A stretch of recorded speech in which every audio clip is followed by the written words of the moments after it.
Hi everybody, Kevin Weiss from bodyperformance.net, and today I want to do some exercise review video on a video that I got sent to me from a client, and it's looking at his bent over row form.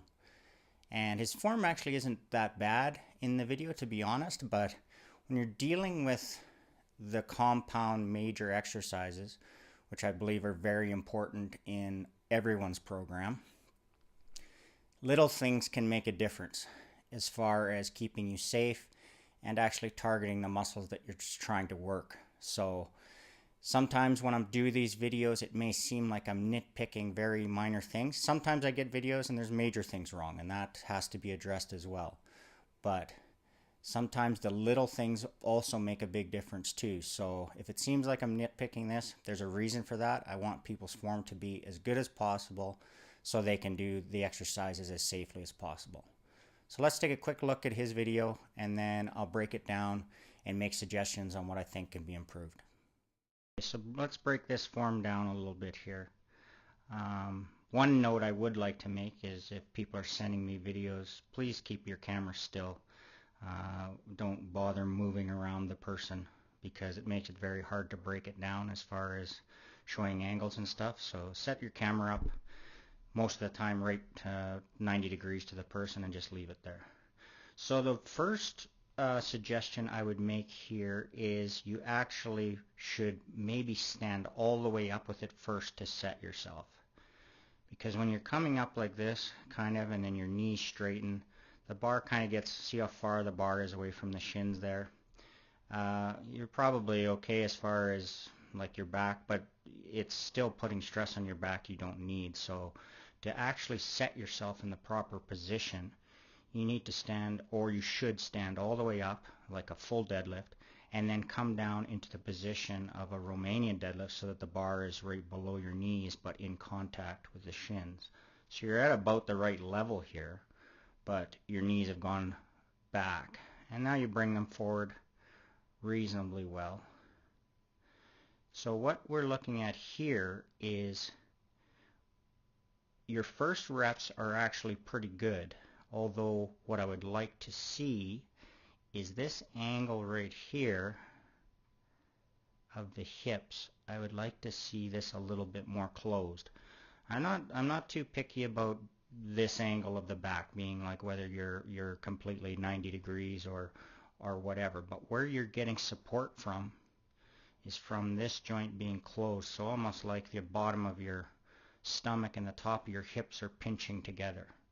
And I'll show that when I demonstrate in my video what I mean by that. So as you're coming up here, I don't see a lot of issues right at the beginning, but as the reps continue on a little bit, what I want to show is what starts happening with your head. Right about here is where it starts. And this angle, this alignment, this is very good. People can have their eyes slightly more forward if they wish, but it's not necessary. I like the neutral spine for most things, or for most positions. But now that I can start to see the weights getting, or the reps are getting heavier, you can start to see a lot more movement in the head and in the spine.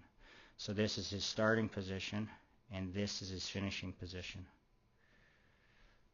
where the head dives down, and that's very common, where you're basically trying to yank and catch the weight, or catch up to the weight is basically what's happening. And this can put a lot of stress on the lower back here. You can see in that yank right there, the back angle and the flatness of the back has been lost, and the head is dove down quite a bit. So yeah, in this position here, I'm not real crazy about that at all. That just basically tells me that the weight is too heavy for the reps that you've selected, or that you're just not aware of what the form needs to be maintained at. So as we go through my video, I'll break that down a little bit more. So first of all, let's look at the angle of the hip that I was talking about earlier. So where we're looking at here is right where your upper leg, upper thigh, and your hip crease is, right in here. So what we're wanting to do in the set position, in the down position, is as we push our hips back, and you'll notice if I draw a line here where my hips start, there, let's see about there, I get into my down position by moving my hips. Notice my knees aren't bending. I'm pushing my hips back, the upper body is reacting, and this angle here is becoming a lot tighter. That's why I have my hands there, is because if you're doing it right, you'll actually pinch your hands in between your lower abdomen and your upper thigh. So when I get down to the bottom position, it's actually quite tight there. So whether your back angle is like this or like this or like, it doesn't really matter. There's very few people are going to be able to get all the way to 90, and it's not necessary to do that. Most important thing is you're maintaining this flatness and you have support through your lower back here, and that's what your hips are providing. So that's why I suggest that people start from a deadlift position. So if I go forwards here and I was to just deadlift the bar up, then I would go straight down like a Romanian deadlift. So as we watch the bar path itself, let's draw a reasonably straight line here if we can. So that's ahead of the bar, but you'll be able to see as I push my hips back and go downward, the bar path is very straight. And that's what we're looking for, is we're looking for a reasonably straight bar path all the way up, all the way down. My back is nice and flat here. See how my head is slightly up at this point in time. I may bring it back more to neutral here as we go on, I'm not sure, but this is not a big deal as long as this head position is reasonably maintained. So now as I begin to pull up, the bar path once again is reasonably straight with a slight ward back arc kind of to it, depending where you're pulling to. If you're pulling right to the bottom of your sternum or you're pulling more to your upper abdomen, there's going to be a little bit of an angle or an arc to it, but that's fine. But notice it gives the illusion a little bit because of my lats and because of my upper shoulders pulling up and back like they have to when you row, that my back angle is changing a lot. But if you actually look at my lower back, there's very little movement to that. And my head position is staying the same. So that's what we're actually looking for. The actual angle of your back is secondary, although it should not be an extreme angle. If your angle's like this, it's very hard to get to pull the bar straight up, and B, you're going to be working your upper back, your traps, a lot more than that.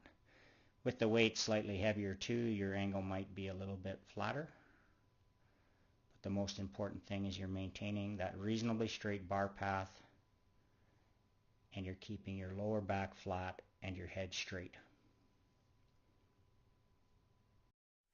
So that's my technique review on the bent over barbell row. If you were doing this with dumbbells or kettlebells, it really wouldn't change as far as the basic technique that we're looking at.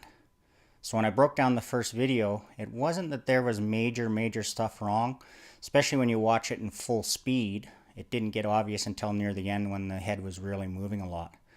But when you slow it down and actually break down the technique step by step, you can see where the small details, closing that hip angle, keeping the back and the head relatively neutral, making sure that your bar path is essentially straight.